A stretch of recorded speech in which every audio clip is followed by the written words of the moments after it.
خانواده‌ای که امروز می‌خوایم در موردشون صحبت کنیم یه خانواده بودن به اسم مانیه و خانواده مانیه یکی از اون خانواده‌های شناخته شده و مطرح فرانسه بودن و به خاطر شهرتی که داشتن توجه مردم هم بهشون زیاد بوده. چون اون زمان افراد ثروتمند کم بودن، خانواده‌های پولدار بیشتر به چشم می اومدن. خانواده مانیه یه پسر و یه دختر داشتن که تو سن ازدواج بودن و بقیه خانواده‌هایی که ثروتمند بودن تو اون منطقه و تو اون شهر دوست داشتن با خانواده مانیه وصلت کنه. به کانال خودت بلک دارک خوش اومدی. توی کانال سعی می‌کنیم پرونده‌ای رو کاور کنیم که هیچ کس تا حالا کاور نکرده و این البته از اون پرونده‌ای که بیشتر به خاطر شهرتشون رو کاور کردم. ولی اگر می‌خوای ویدیوهای جدیدی رو ببینی که دیگران هنوز کاور نکردن، حتما کانال رو ساب کن. بریم برای پرونده امروز. خانواده مانیه نسل در نسل تو خیابون 21 زندگی می‌کردن و مردم خیلی به این خانواده و اون خیابون توجه داشتن. خونه‌ای که توش زندگی می‌کردن یه خونه مجلل و زیبا بوده و خونه‌شون 3 طبقه بوده و کلی اتاق و پذیرای مختلف داشته، باغچه داشته، یه عالمه اتاق خواب داشته و به خاطر اینکه خونه خیلی بزرگ بوده قطعاً یه عالمه خدمتکار توی خونه کار می‌کردن. حالا از اونجایی که خانواده مانیه ادعا می‌کردن که از نوادگان و بنیانگذاران پاتیر هستن، یعنی همون شهری که داشتن توش زندگی می‌کردن، ولی خب هنوز تاییدیه وجود نداره در مورد این داستان، ولی به خاطر پولدار بودنشون و این ادعایی که میکردن بیشتر تو چشم بودن. یه چیز دیگه هم که مردم در مورد خانواده مانیه میدونستن این بوده که این خانواده خیلی با همدیگه خوب نبودن و بیشتر مواقع با همدیگه دعوا داشتن و به نظر می اومده اعضای خانواده رابطه خوبی با همدیگه ندارن. و مادر خانواده مانیه که اسمش لوئیز بوده همیشه یه طرف دعوا بوده، یعنی هر وقت دعوایی تو این خانواده به وجود می اومده یه نفر داشته با لوئیز دعوا میکرده. مثلا یه شب دختر خانواده که اسمش بلانش بوده داشته پیانو میزده، ولی مادر خانواده لوئیس اعصابش خورد شده و شروع کرده با بلانش دعوا کردن و بدی بیرا گفتن که برو تو اتاق تو سر و صدا نکن و بذار آرامش داشته باشی، تو آبروی ما رو بردی، از این جور چیزا. بلانش هم داشته دوست نداشته باش زیاد کلکل کنه، داشته از پلا میرفته بالا تا بره توی اتاق خواب خودش و همون موقع لوئیس از پایین پلا شروع میکنه دوباره به بلانش فحش دادن و بد و بیرا گفتن که تو باعث سرفکندگی و ناامیدی خانواده و اینا.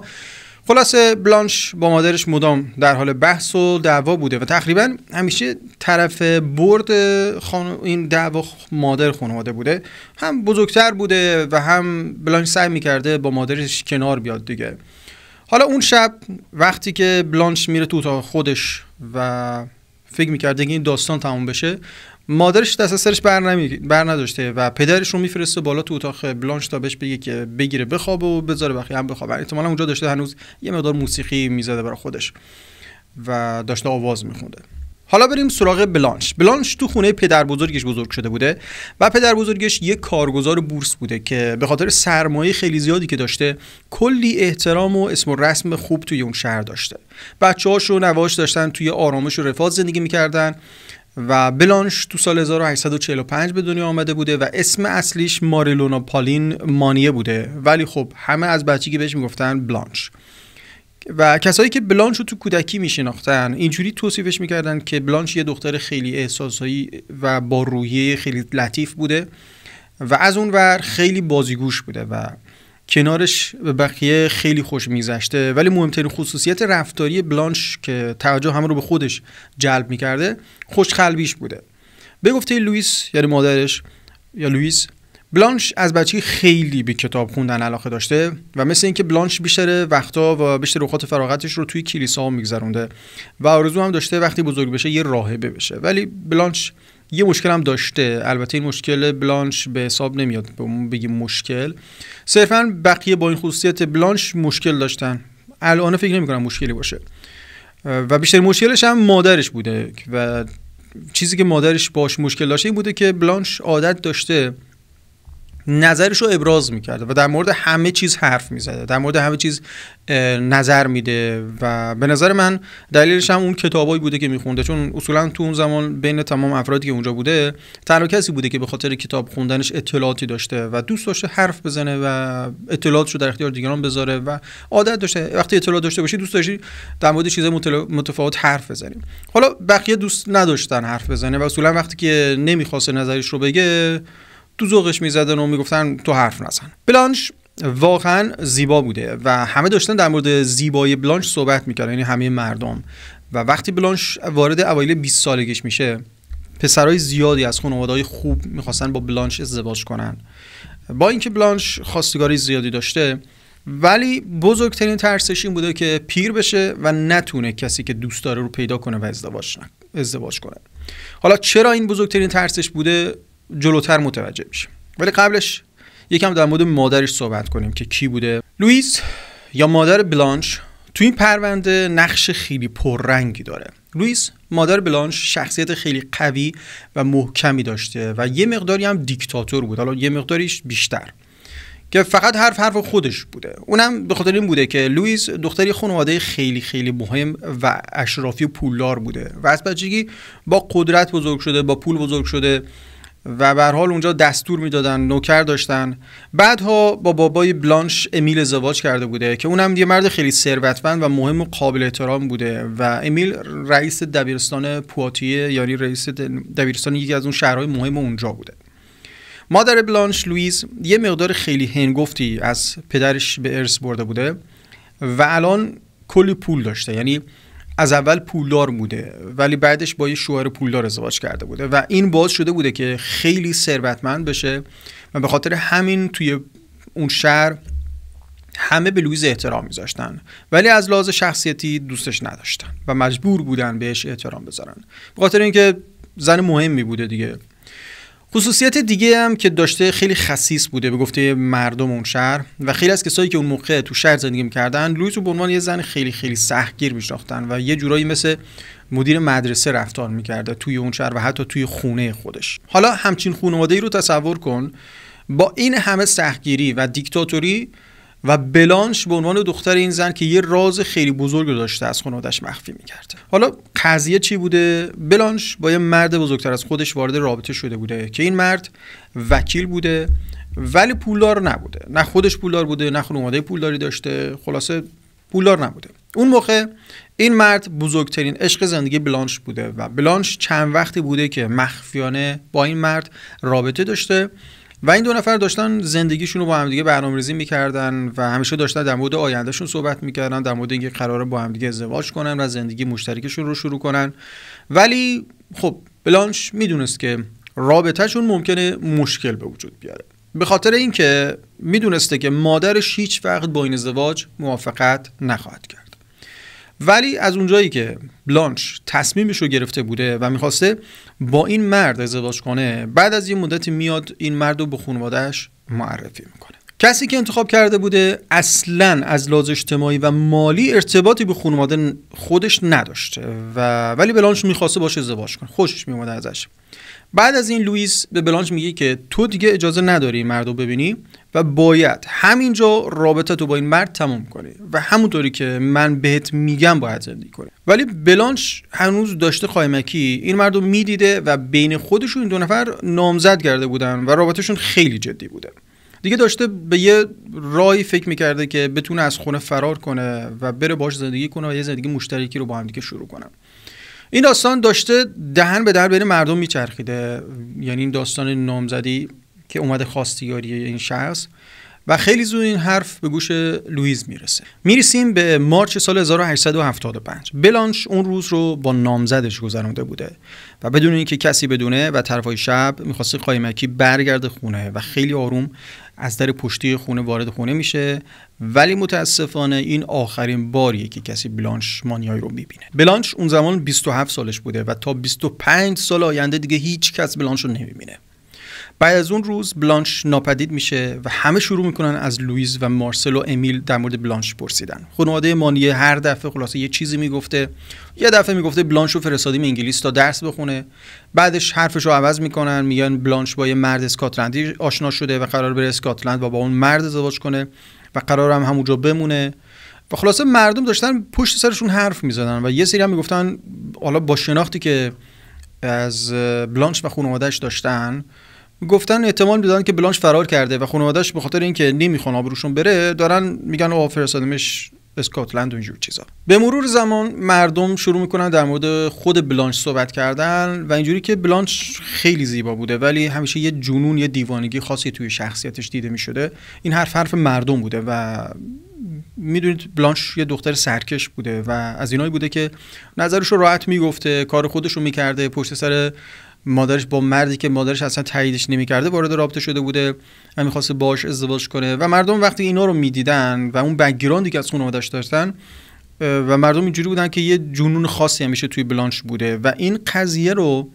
ربط میدادن به پدر بزرگش. حالا چرا؟ چون مثل این که حالا این حرفی که مردم میزنن، پدر بزرگش یعنی پدر بزرگ بلانش یه مرد خیلی عجیب و غریبی بوده و بعد از یه سن خاصی خودش رو توی خونش حبس کرده بوده و دیگه با هیچ کس حرفو نمیزده و رفت و آمدی نمیکرده و به خاطر همینم همه اینجوری بودن که به پدر بزرگش رفته، جنون و دیوانگی توی خونه این خانواده وجود داره و مانی هم یه جورای دیوانه شد. خلاصه حرفای مردم تمام میشه و به مرور زمان از بلانش مالی صحبتی نمیکنن و همه فراموشش کرده بودن و هیچ کس دیگه هم در مورد این بلانش مالی صحبت نمیکرده به جز یه نفر و اون یه نفر کی بوده که هنوز داشته دنبالش میگشته. اون شخص نامزد بلانش بوده و همون مردی که بلانش میخواسته باشه ازدواج کنه. حالا این مرد تو سال 1885 بدون چه اتفاقی برای بلانش افتاده از دنیا میره. دقیقاً میشه 10 سال بعد از ناپدید شده بلانش. به مرور زمان خانواده مانیه ارتباطشون رو با بقیه آدمای شهر قطع میکنن، دیگه خیلی کم با بقیه رفت و آمد میکردن و از یه جا به بعد لوئیس دیگه حتی اجازه نمیداده کسی خونش بیاد مهمونی. دیگه هیچ کس پاشو نمیذاشته توی خونه این خانواده و هیچ کس نمیدونسته که این خانواده دارن دقیقاً چی کار میکنن. تو سال 1882 امیل پدر خانواده از دنیا میره و از اینجا به بعد فقط لوئیس میمونه و مارسلو و لوئیس از یه جا به بعد کاملا خودشو منزوی میکنه، دیگه با هیچ کسی هم حرف نمیزده. تو سال 1882 یعنی 7 سال بعد از ناپدید شدن بلانش پدرش امیل از دنیا میره. بعد تو سال 1883 پدر بزرگش از دنیا میره. این به این معنیه که لوئیس الان تنها خانم اون خونه است و تنها تصمیم گیرنده تو این خانواده و یکی از معدود کسایی که تو این مدت زمان با لوئیس رفت و آمد میکرده میگه که لوئیس اون موقع خیلی راجع به بلانش صحبت میکرده و بعد از چند وقت لوئیس به این دوستش اعتراف میکنه که بلانش در حال حاضر توی خونه خودشونه و تو همون خونه دارن از بلانش مراقبت میکنن و لوئیس گفته که بلانش یه مریضی خاصی گرفته و دکتراش بهشون گفتن که وضعیتش خیلی حاده و به خاطر همین بلانش رو منتقل کردن به خونه و در حال حاضر هم توی خونه ازش مراقبت میکرده. از اون طرف مارسل برادر بزرگتر بلانش ازدواج کرده بوده و یه دختر داره و دقیقاً تو خونه روبرویی خونه مامانش داره زندگی میکنه. مارسل در حال حاضر داشته به عنوان دکترای حقوق یه جا کار میکرده ولی هنوزم داشته از مادرش پول تجیبی میگرفته. مثل اینکه مارسل و لوئیس به مشکل برخورده بودن و به خاطر اینکه همونطوری که بهتون گفتم لوئیس یه زن خیلی خصیصی بوده و مارسل از دستش ناراحت بوده که چرا اینقدر بهش پول کم میده و همین قدری هم که میدی هی داری کمترش میکنی. مارسل از اینایی بوده که داشته تلاش میکرده بین آدمای مهم اون شهر زندگی کنه و همیشه با مثلا نویسنده‌ها و متفکرها و آدمای مهم رفت و آمد میکرده و تمام دوستاش که باش رفت و آمد داشته از آرتیست ها و هنرمندای مهم و مشهور زمان خودش بودن و برای همینم اون پول تو جیبی که از مادرش میگرفته نمیتونسته جواب کارشو. مارسل یه مدتی زمانی رو به یه جای سفر کرده بوده و بعدش دوباره برمیگرده خونه و بعدش که برمیگرده انگار دیگه کاملا رد داده بوده، دیگه هیچ چی براش مهم نبوده. خدمتکارا که تو خونش کار میکردن میگن که بعد از این مدت یه لایه خاک اونقدر سر تا سر خونه رو پوشونده بوده که مارسل هم اصلا بهش اهمیت نمیداده. قبل از اون یه ذره خاک میدیده به خدمتکارا میگفتن اینجا رو تمیز کنن و اصلا از کسی هم نمیخواسته که خونه رو تمیز کنه و بعد از این مدت خونه عملاً تبدیل به یک خرابه شده بوده. مارسل مامانش رو میدیده همیشه داشته سر پول با هم دیگه دعوا میکردن، یعنی همیشه در حال دعوا سر پول با مامانش بود. الان 20-25 ساله که هیچ کس بلانش رو ندیده ولی خب خیلی حرف و حدیث در موردش، یعنی در مورد بلانش وجود داشته، ولی یه چیزی که مردم در موردش صحبت نکرده بودن این بوده که خیلی‌ها توی اون شهر صدای جیغ و داد از طبقه سوم خونه این بلانش شنیده بودن و تو ساعات مختلف شبانه روز یه نفر داشته تو طبقه سوم این خونه جیغ میزده و درخواست کمک میکرده و داد میزده و هیچ کس به کسی که داشته تو این خونه جیغ میزده توجه نکرده بوده. توی این 25 سال حتی هیچ کس سعی نکرده بوده که به اون کسی که داشته تو خونه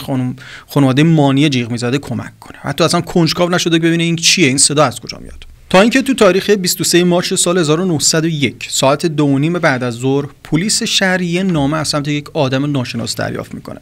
و این نامه خیلی کوتاه و مختصر و مفید نوشته که آقای آتنی، حالا اون پلیس اونجا بوده، من میخوام یه مسئله خیلی مهم رو به حضورتون اعلام کنم. یه خانم میان سال تو خونه مادام مانیه زندانی شده و نه درست و حسابی بهش غذا میدن و نه شرایط زندگی خوبی داره. میدونم که این زن به مدت 25 سالی که داره تو یک شرایط خیلی کثیف و وحشتناک زندگی میکنه. اگر بخوام تو یک کلمه توصیف کنم، این زن تو کثافت خودش داره زندگی میکنه. این پیغام خیلی سریع رسانه‌ای میشه و پلیس میاد پخشش میکنه و توی روزنامه حتی چاپ میکنن و همه داشتن در مورد این نامه صحبت میکردن و افسرهای پلیس که این نامه رو دریافت کرده بودن خیلی سریع دست به کار میشن و میرن جلوی در خونه خانواده مانی تا ببینن قضیه از چه قراره، آیا این صحت داره یا نه. و پلیسا خلاصه پا میشن میرن جلوی در اون خونه و وقتی که در میذارن یکی از خدمتکارای خونه درو باز میکنه و وقتی پلیس میگن که آقا میخوایم خانم مادام رو باش صحبت کنیم یا همون لوئیس، خدمتکارا میگن که نه، لوئیس الان نمیتونه شما رو ببینه، حالش خوب نیست و اصلا نمیخواد ملاقاتی داشته باشه. پلیس هم میاد اصرار میکنه که نه، خیلی موضوع مهمیه، حتما باید ببینیمش. یکی از خدمتکارا دوباره برمیگرده داخل و میگه خود مادام نمیخواد با شما صحبت کنه، ولی شما میتونید با پسرش صحبت کنید، مارسل، که خونه روبرویه. پلیسا میرن در خونه مارسل، ولی این بار هم یکی از خدمتکارای مارسل در رو باز میکنه و اینجوری که مارسل مریضه، ولی پلیس اینجا هم پافشاری میکنه و در نهایت خود مارسل میاد جلو در خونه تا با افسرهای پلیسی که اومده بودن اونجا صحبت کنه و پلیس خیلی سریع میره سراغ اصل مطلب. پلیس به مارسل میگه که ما یه نامه دریافت کردیم که تو و مادرت، یعنی کلا خانواده شما 25 ساله که خواهرتون بلانش رو توی یه خونه زندگانی کردید و اصلا شرایط زندگی خوبی نداره و ما الان اومدیم این قضیه رو پیگیری کنیم. لطفا ما رو ببرید تو خونه و خواهرت رو ببینیم و ببینیم که آیا نامه صحت داره یا نه. و مارسل اول قبول نمیکنه، میزنه زیر همه چی و وقتی که میبینه که نه، پلیسا واقعا دارن پافشاری میکنن، میگه که اگرم چیزی باشه اصلا ربطی به من نداره، من خونه زندگی خودمو دارم، من ازدواج کردم، بچه دار شدم، توی خونه دیگه دارن زندگی میکنن و هر اتفاقی که توی خونه مادرم داره میفته به خودش مربوطه و اصلا به من ربطی نداره. بعدش هم اینطوریه که مادر من رئیس خونه خودشه و یه دیکتاتوره و من نمیتونم توی کارش دخالت کنم و هر کاری که مادرم داره زیر سقف اون خونه میکنه به خودش مربوطه و سبک زندگیش به خودش مربوطه، اصلا به من ربطی نداره، برید با خودش صحبت کنید. اینجا داشته خودش رو کنار میکشیده. پلیسا میگم ما باید چک کنیم، ما باید بریم تو خونه و خواهرتو ببینیم و ببینیم این نامه اصلا صحت داره یا نه. خلاصه مارسل که میگه ما نمیتونیم اجازه بدیم شما بلانش رو ببینید، اول باید بریم با پزشکی صحبت کنیم چون حالش خیلی بده و خواهر من نمیتونه تو این وضعیت شما رو ببینه و اصلا جوری نیست که ما بتونیم اجازه بدیم غریبه ها برن پیشش. بعد میگه خواهر من 10 ساله که یه تب خیلی عجیبی اومده سراغش و حالش خیلی بده و اصلا نمیتونه ملاقات کننده داشته باشه و به ما هم گفتن، یعنی پزشک ما گفتن که نمیتونیم کسی رو تو اتاقش راه بدیم، ولی من خودم هر هفته میرم بهش سر میزنم و ما به عنوان اعضای خانواده‌اش باش در ارتباطیم و اصلا اینطوری نیست که بلانش تنها باشه تو اون خونه. پلیس هم وقتی که دیدن مارسل داره اینجوری صحبت می‌کنه که خیلی خوب باشه، ما قبول داریم حرفای تو رو، ولی باید بریم بلانش رو نزدیک ببینیم، چی شما بخواید چی شما نخواید. در نهایت مارسل مجبور میشه و قبول میکنه، ولی اینجوریه که من اول باید برم از مادرم اجازه بگیرم و در نهایت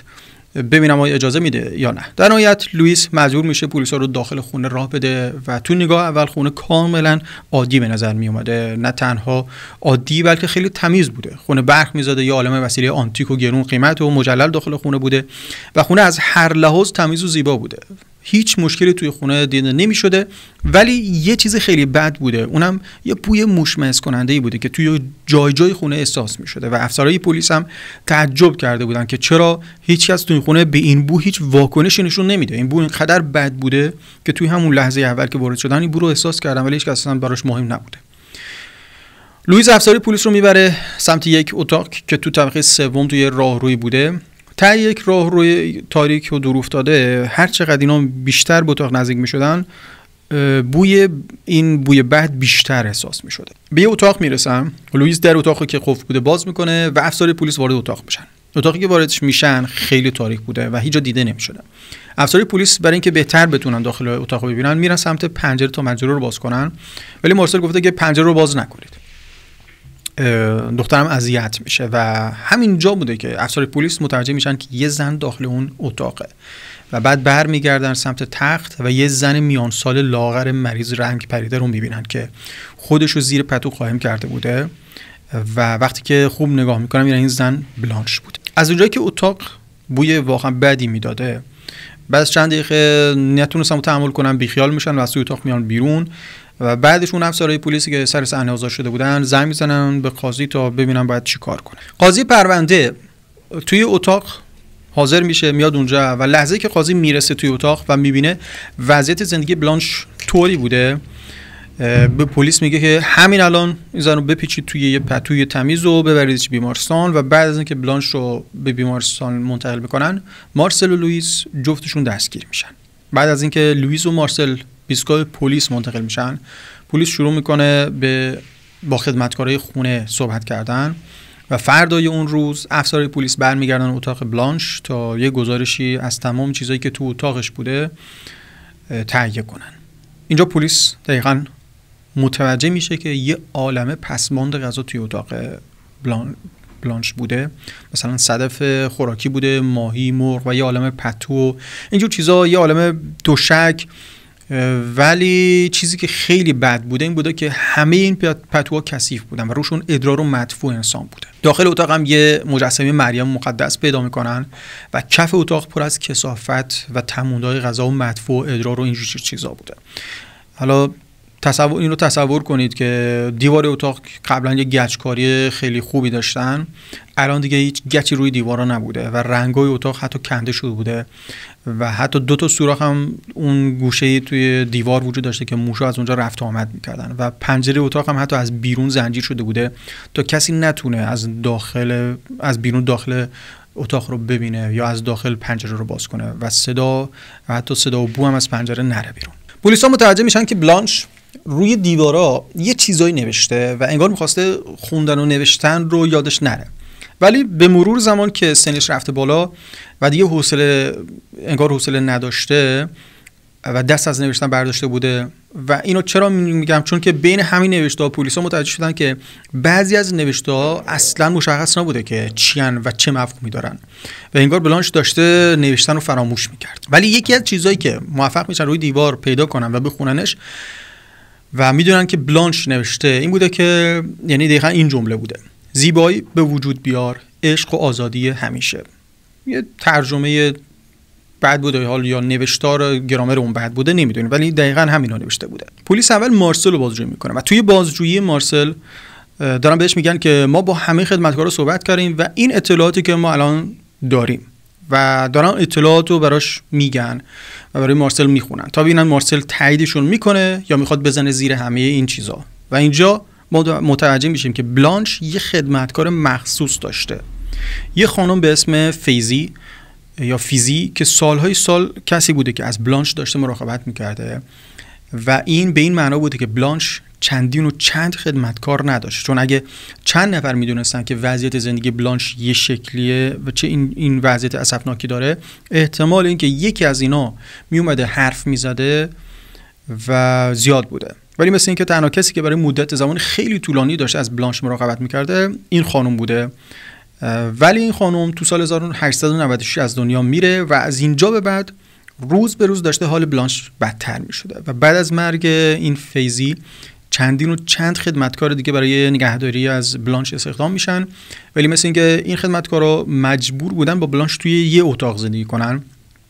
یا حداقل مدت زمان خیلی طولانی رو توی اتاق بلانش بگذرونن و به خاطر همین خیلی هاشون بعضی مدت استعفا میدادن و به خاطر اینکه نمیتونستن توی اون اتاق زندگی کنن. وضعیت زندگی بلانش اون قدر بد بوده که حتی خدمتکارای دیگه هم نمیتونستن حتی در ازای پول دریافت حقوق توی این اتاق زندگی کنن. مارسل وقتی همه اینا رو میشنوه به پلیسا میگه که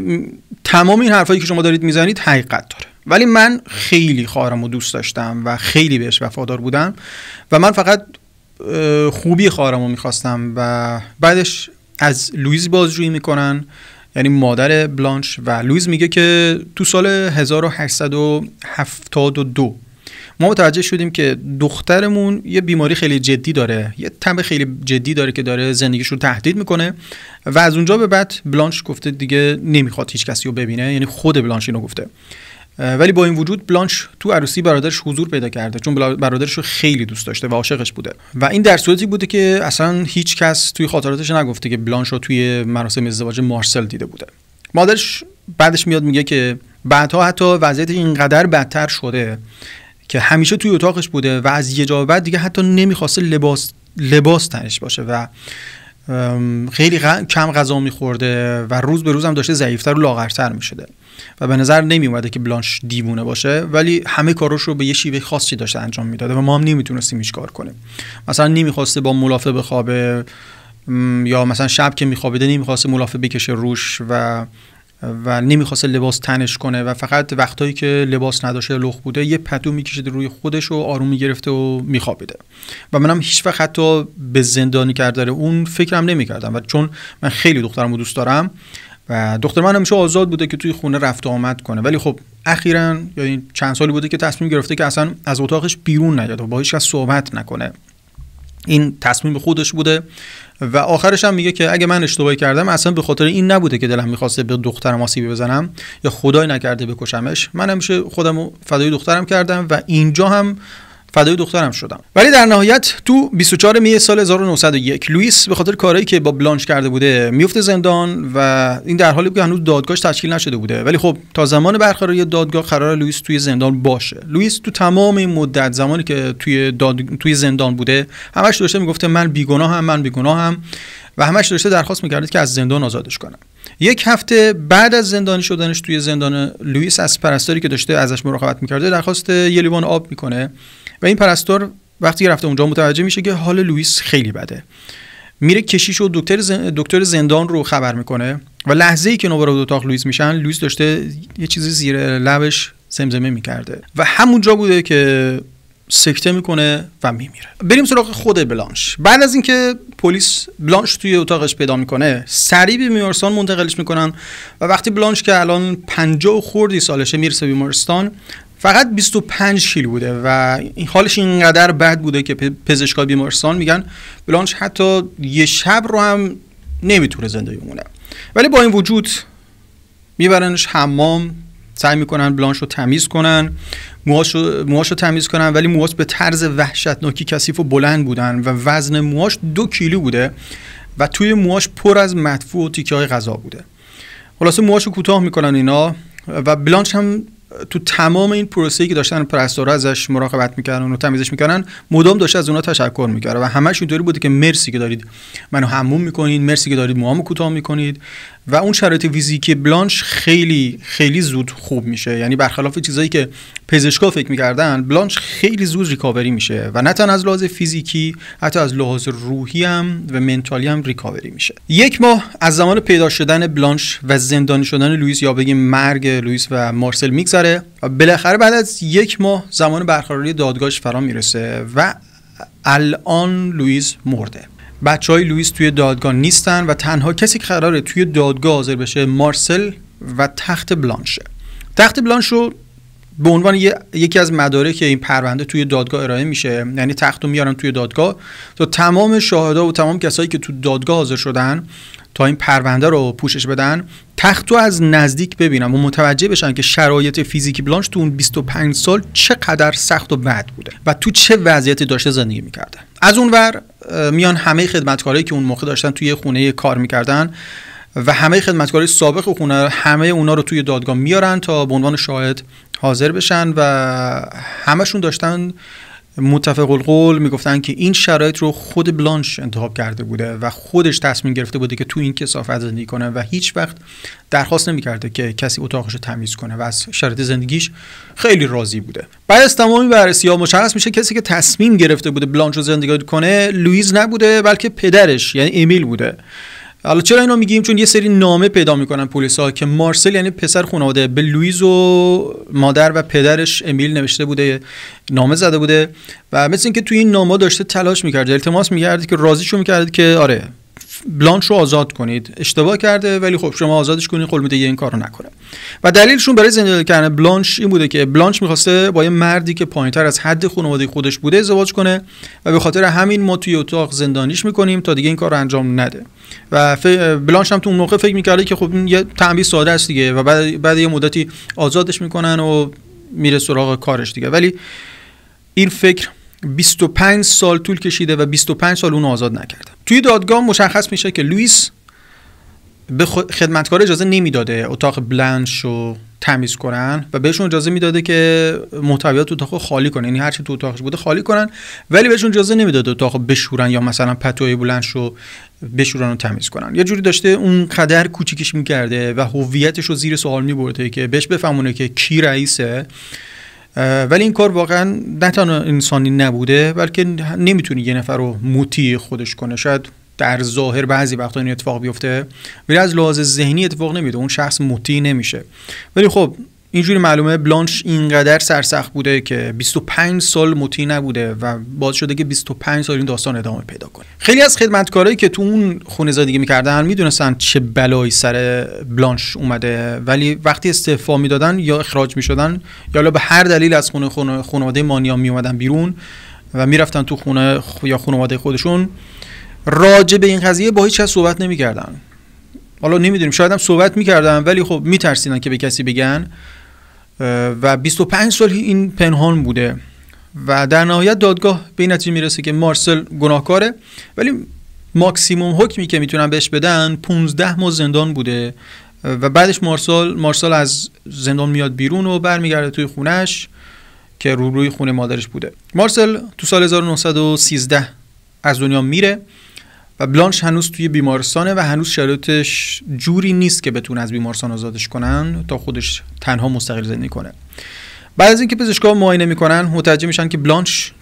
چند بیماری مختلف داره. بلانش هم سوء تغذیه داشته، هم شیزوفرنی و هم که یه بیماری دیگه، یه بیماری خاصی داشته که اون بیماری اینجوری بوده که یه علاقه و اشتیاق زیادی به مدفوع نشون میداده و بدتر از اون ازش به عنوان یک منبع هیجان جنسی استفاده میکرده. نمیدونم حالا این یه بیماری یا اینکه این اتفاق براش بوده، نمیدونم واقعا. این چیزی که گفتن تو تمام این مدت زمانی که بلانش توی بیمارستان بوده به شدت مهربون بوده و به شدت دختر آرامی بوده، ولی توی ارتباط برقرار کردن با دیگران مشکل داشته چون تو انزوا بوده، مخصوصا با غریبا. مثلا با پرستاری که چند وقت داشتن ازش مراقبت میکردن رابطه خیلی خوبی داشته و میتونسته باشون حرف بزنه، ولی با آدمای غریبه نمیتونسته خیلی خوب ارتباط برقرار کنه و یه ترسی داشته و منزوی بوده بیشتر. برخلاف چیزی که یه سری‌ها تو دادگاه گفته بودن، بلانش خیلی از این پاکیزگی که الان دوباره تونسته بوده توش زندگی کنه داشته لذت می‌برده، ولی خب بعضی وقتا به اطرافیاش میگفته که دلم میخواد دوباره برگردم توی اتاقم. انگار اون اتاق یه جور فضای امنش بوده به هر حال و تقریبا یادش رفته بوده که چه جوری از قاشق و چنگال یا دستشویی استفاده کنه و اینا تمام چیزایی بوده که پزشکا داشتن سعی می‌کردن تو بیمارستان دوباره بهش یاد بدن. داستان بلانش خیلی معروف بوده و توی فرانسه و خیلی از زود رسانه‌ای میشه و داستان بلانش حتی به آلمان و نیویورک و آمریکا هم میرسه و خیلی از کسانی که میدونستن برای بلانش چه اتفاقی افتاده براش نامه میفرستادن، گل میفرستادن، عطر میفرستادن و بلانش هم از این بابت خیلی خوشحال بوده. خلاصه بلانش ادامه عمرش رو توی بیمارستان میگذرونه و در نهایت توی 13 اکتبر سال 1913 تو سن 64 سالگی از دنیا میره. پرونده بلانش توی فرانسه خیلی مشهوره و درسته که دیگران هم این پرونده رو کاور کردن، ولی از اونجایی که مشهور بود دوست داشتم این پرونده توی کانال باشه و اگه که قبلا شنیدیش امیدوارم که از تکرارش لذت برده باشی ولی قطعا پرونده‌های بعدی رو پرونده‌های استفاده میکنم که کسی تا حالا کاورشون نکرده باشه و تمام سعیم اینه که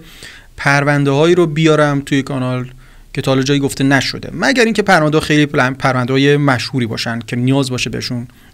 کاور بشن. اگه هنوز وارد کانال بلک دارک نشدی، همین الان دکمه ساب رو بزن که پرونده‌های جدید رو خواهیم داشت، پرونده‌هایی که هیچ جا کاور نشدن. من این رو بهتون قول میدم که پرونده‌هایی که اینجا می‌بینید بیشترشون جایی کاور نشده، مگر پرونده‌هایی که خیلی مشهورن. لایک یادت نره. مرسی که هستی، خیلی دوستتون دارم.